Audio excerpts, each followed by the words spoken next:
Right, Martha, you've got to have some interesting stories about your travels during the Champions League. Yeah, in fact, during these travels, remember Champions League, the prize money is high. So everyone is gunning for this big purse. So some of the funny stories that people don't think that it can happen when you travel to these other parts of the continent is that everyone wants to win. And you're not going to get any favors, let alone from the referees, including the team managers of the teams that you are visiting. So there's this particular moment when Orlando Pirates went to play Shooting Stars of Nigeria. So they organized us a flight. Remember, the host team organizes everything for you. So they organized us a flight that will arrive in Nigeria at 5 in the morning. And when we got there, we were supposed to play in the afternoon. So we thought, because we arrived very late, very early in the morning, we will go to the hotel. And while we were waiting at the airport, we waited until about 6:30. It was hot already in the morning. So the guys came to pick us up, and we rushed to the hotel. And we travel with water, we travel with big trunks and everything. So players also must lend a hand, And we were helping the kit manager and the masseur and everybody, loading things onto this microbus. And when I talk about microbus, I'm not talking microbus luxury. We're talking about a coaster where there's no leg room. So we got to the hotel, got into the rooms at about 8:30 in the morning, thinking now we'll be up at about 11 and suddenly, while we were trying to relax or sleep, we were told, guys, the game is in the afternoon and it's like from Joburg to Bloemfontein, the distance. So we had to go back to the airport. That's another work rate. And we were helped and put everything in the flight. When we got to the airport, we waited for the flight because the guys were still replacing the wheel. But we, in the sun, on the runway, waiting to board this flight. We finally boarded this flight, and we got to the other side of town. So we were supposed to play Shooting Stars.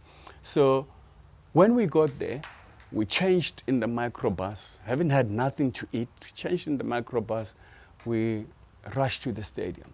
Stadium was packed. And as we were walking towards the change rooms, then there was a big stage in the middle of in the center line. And we looked across and we said, but there's a big stage here. Are you sure we're playing today? The team manager, who was walking in front of us, said, oh, no, you're right.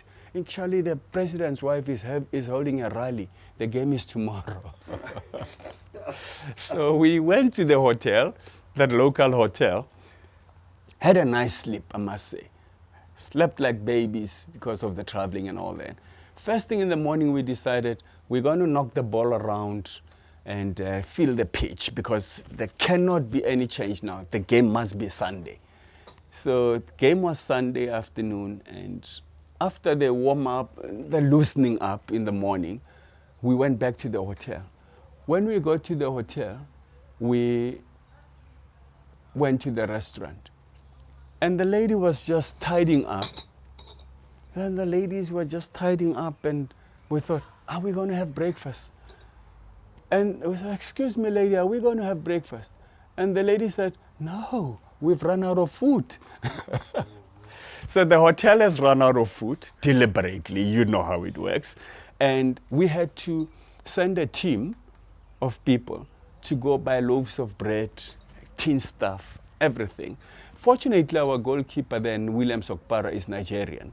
And he had his wife and the wife's sisters to come with the pots. And we opened his stuffs and hoed into one pot. We gathered in one room and we ate out of that.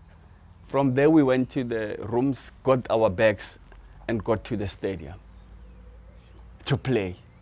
That's what people don't know, how bad it is, or how daring it is to go out when you need it badly.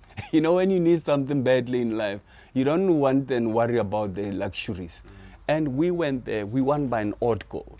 But what a tough game. Never in my life had I been next to a defender. Remember, Nigerians can really come in big sizes. This guy was so big, the captain of that team who was picking me up. When I tried to look at the guy, my eye line was just where his shot starts. I'm thinking, I'm going to have a long day. Yeah. And we won that game.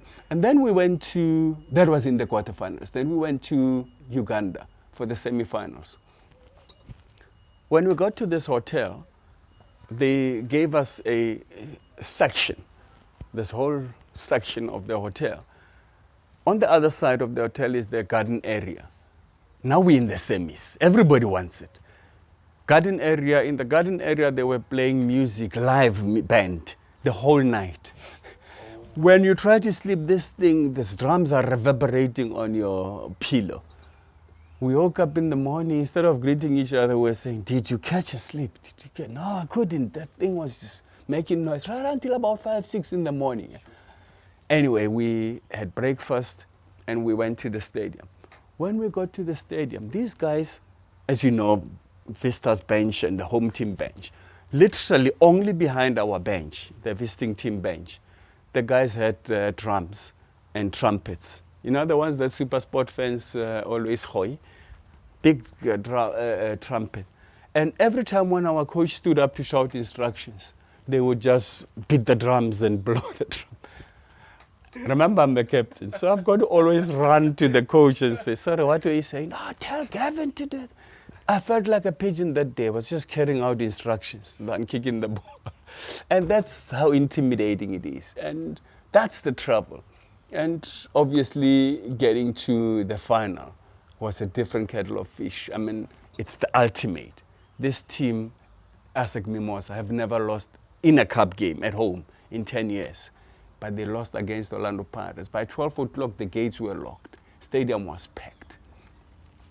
And Jerry Skosana, 87th minute, the ball was played long, bounced in front of the 2 defenders. He lobbed it over the 2 defenders, and the goalkeeper left his line, and he just lobbed that ball over the keeper. As the ball just goes over the line, 2 people drop dead from the top of the stands. Remember, they were holding on to like this, and just with this belief, never lost in 10 years at home, and they lose to this unknown Orlando Pirates.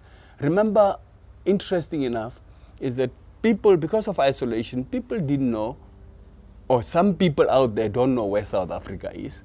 Some people out there don't know who is Orlando Pirates. We made our mark, but every time when people say, so where are you coming from, South Africa? Where is that? We have to explain. And then the only way we could get away with it is, Pirates, South Africa, Mandela. Oh, Mandela. That's how we were just going through, Mandela. And they just, oh, Mandela. Then you could see that respect and the passion for us. And those are the challenges of traveling across the continent. But the moral of the story is, against all odds, despite all the challenges in life, when you need it badly, whether it's for the first time or for the 10th time, but in this case with Pirates was for the first time, when you need it badly, you can always get it, but you have to dig deep against all odds.